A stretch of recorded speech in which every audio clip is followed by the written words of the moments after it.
Hola chicos, ¿cómo están? Quería saludarlos y le voy a hacer un video para explicar la última actividad. El trabajo que vamos a hacer es de colores complementarios. Para entender los colores complementarios es necesario el círculo cromático.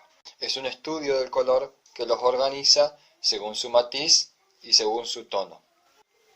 Vendría a ser como ustedes en química tienen la tabla periódica.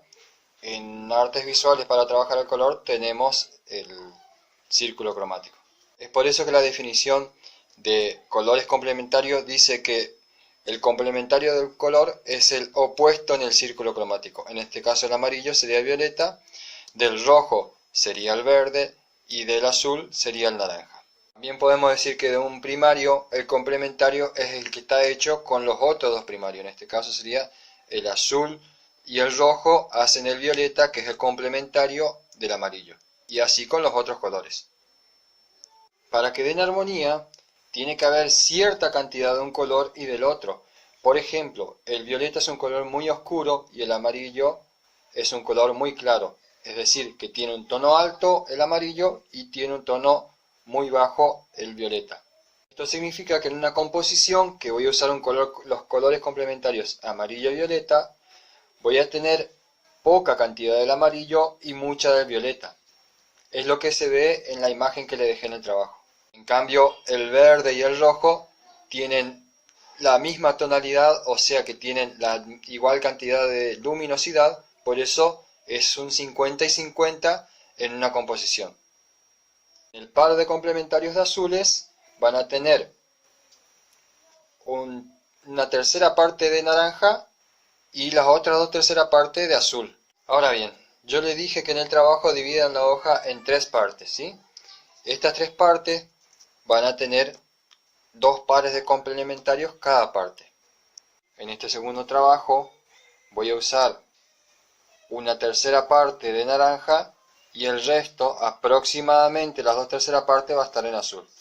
Y en este último trabajo voy a tratar de ocupar la igual cantidad de rojo y verde. Pueden usar cualquier técnica que sea con colores. Por ejemplo, yo en este momento voy a usar lápices de colores. Para hacer trabajo con lápices de colores hay diferentes técnicas. Una es en capas, vamos pasando una capa suave y después otra capa suave superpuesta y así hasta lograr el color que quiero. Si se me dificulta un poco el trabajo de los contornos, primero le doy color al contorno y después trabajo el interior de la superficie. Bueno, ahí estuve haciendo todos los contornos, inclusive el que separa una figura de otra y todos los contornos de la figura. Ahora voy a empezar a trabajar la superficie. Para colorear planos hay muchas cosas a tener en cuenta. Una es siempre colorear hacia la misma dirección y siempre tratando de hacer la misma presión. No ir suave y después fuerte porque va a provocar trazos muy marcados y irregulares en la superficie. Tener en cuenta sobre qué estoy trabajando. Por ejemplo, yo me puse a trabajar sobre esta superficie y me está marcando todo. Cuando me acerco a un borde, acorto el trazo para no equivocarme, y cuando me alejo sí puedo extender el trazo. Cuando termino, si veo que me quedan algunas partes muy diferentes a otras, le puedo dar una manito. El segundo dibujo lo voy a hacer con el complementario azul-naranja. Por eso va a tener una tercera parte de la superficie en naranja y dos terceras partes en azul. Esto siempre es un aproximado. Acá sería una cuarta parte en amarillo y tres cuartas partes en violeta. Al igual que con los lápices de colores, lo conveniente es pasar primero por el contorno y después trabajar la superficie. Para pasar por el contorno con témpera se puede usar el borde del pincel, si en el caso de que tengan un pincel chato.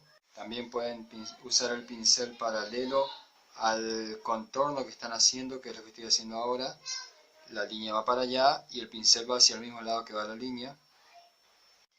O también pueden usar el ángulo en el pincel, es decir, el pincel es recto y aquí en la esquina del pincel es lo que vamos a usar para trazar el contorno. Prueben las tres formas y lo que les resulte mejor lo implementan.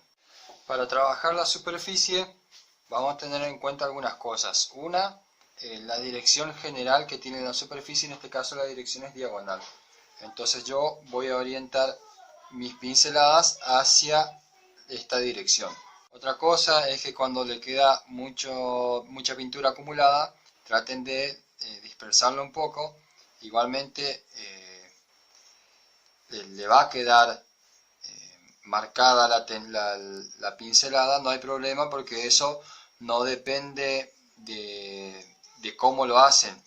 Depende en cierta medida de la práctica que tengan con el pincel, con la pintura, pero en otro sentido también depende de la calidad de la pintura, depende de muchas cosas, ¿sí? Entonces eso yo no les exijo eso. Otra cosa que pueden hacer es trabajar, como les decía, en dirección a la forma del dibujo. Por ejemplo, yo en este caso estaba trabajando hacia allá, ahora voy a trabajar hacia allá, hacia la dirección que va el dibujo. Siempre que trabajamos tratemos de evitar accidentes, de no apoyar el agua o la paleta sobre el trabajo. Siempre que necesitemos tenemos que acordarnos de rotar el trabajo según el trazo que estoy usando y lo que me quede más cómodo a mí para lograr lo que quiero. Otra cosa es poner, como recién lo hice, un diario o algún mantel que pueda ensuciar debajo del trabajo. Así me siento cómodo y con libertad de trabajar. Si tengo un pincel más chico, puedo usar para hacer los contornos y los bordes. Una de las cosas que pueden hacer para que la superficie no quede tan texturada es como flotar el pincel, apenas pasarlo sobre la superficie. Y otra es volver a pasar una y otra vez y eso va a ir mejorando un poco. Esto que se arruga el papel es por la cantidad de agua que tiene y porque yo estoy usando una hoja fina, no es una hoja de plástica. Si van a usar una hoja fina, traten de no agregar tanta agua a la pintura. Para hacer el último trabajo voy a usar papeles de colores. Voy a calcar el contorno de la figura y a uno le voy a cortar el contorno y el otro lo voy a pegar directamente. Para calcar el dibujo lo que voy a hacer es dar vuelta atrás el dibujo y en la parte de atrás voy a pasar el lápiz casi acostado para hacer como un sombreado, digamos. Una vez que termino voy a volver a dar vuelta a la hoja, voy a apoyar la hoja en la que quiero calcar y tratando de que no se mueva voy a remarcar el dibujo sobre esta hoja. Si lo apoyo sobre algo blando, mejor. Recuerden también remarcar el borde donde termina la hoja. Así también les va a quedar entonces remarcado por la presión y por el trazo que hicieron atrás un poco la figura, ¿sí? Bueno chicos, lo que hice fue recortar el verde en rectangular y al único que le di contorno fue el rojo y después puse primero el verde y después el rojo. Pueden usar cualquiera de las tres técnicas o la que tengan en su casa a mano. Yo expliqué las tres técnicas para que tengan alguna guía, pero pueden hacer todos con lápices o todos con témpera o todo con papeles de colores o con lo que tengan en casa. Esta proporción de cantidad de color pintado en la superficie según el par de complementario que estamos usando se llama contraste cuantitativo. Bueno chicos, espero que ustedes y su familia estén bien. Cuentan conmigo para cualquier consulta y bendiciones y Dios mediante nos vemos pronto.